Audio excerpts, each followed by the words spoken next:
அனைவருக்குமே வணக்கம். சற்று முன் கிடைத்திருக்கக்கூடிய ஒரு மிக மிக ஒரு முக்கியமான ஒரு செய்தி ஒன்று வெளியாகியுள்ளது.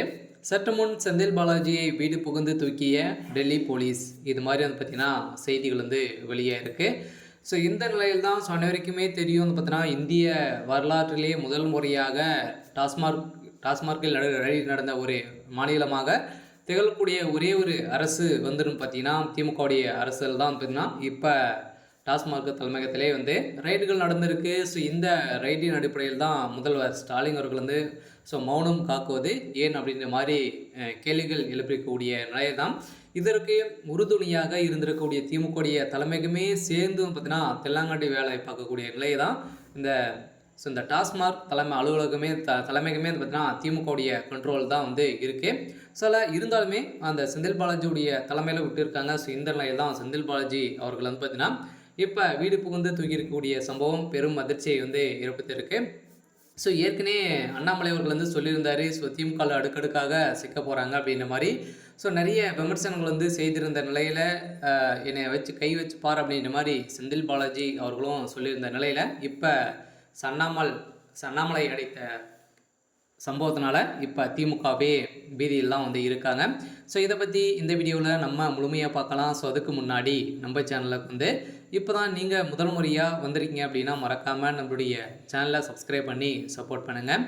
ஸோ வாங்க வீடியோக்குள்ளே போகலாம். அதை பற்றினா செந்தில் பாலாஜி சம்மந்தப்பட்ட வீடுகளிலும் அதே மாதிரி அவருக்கு சம்மந்தப்பட்ட அனைத்து இடங்களிலுமே ரைடுகள் வந்து நடந்தது இல்லையா.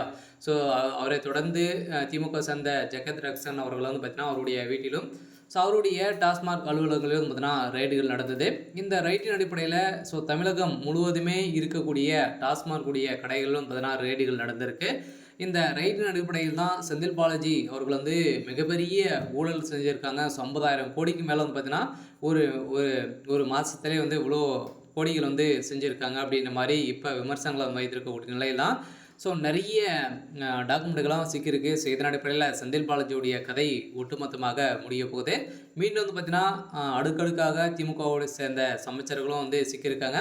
ஸோ இந்த நிலையில் தான் கடந்த சில நாட்களாகவே டாஸ்மாக் நிறுவன தலைமை அலுவலகம், மது தயாரிப்பு நிறுவனங்கள் என 25க்கும் மேற்பட்ட இடங்களில் அமலாக்கத்துறையினர் சோதனை நடத்திய நிலையில் இன்று வரை முதல்வர் ஸ்டாலின் அவர்கள் வந்து வாய்மூடி மௌனம் காப்பது ஏன் அப்படின்ற மாதிரி இருந்ததுன்னா ஓபிஎஸ் கிளப்பக்கூடிய நிலையில் வந்ததுன்னா இப்போ எதிர்கட்சி தலைவர்கள் அனைவருமே விமர்சனங்கள் வந்து இருந்திருக்காங்க. ஸோ இந்த நிலையில் தான் திமுகவுடைய கதை ஒட்டுமொத்தமாக முடிய போகுது.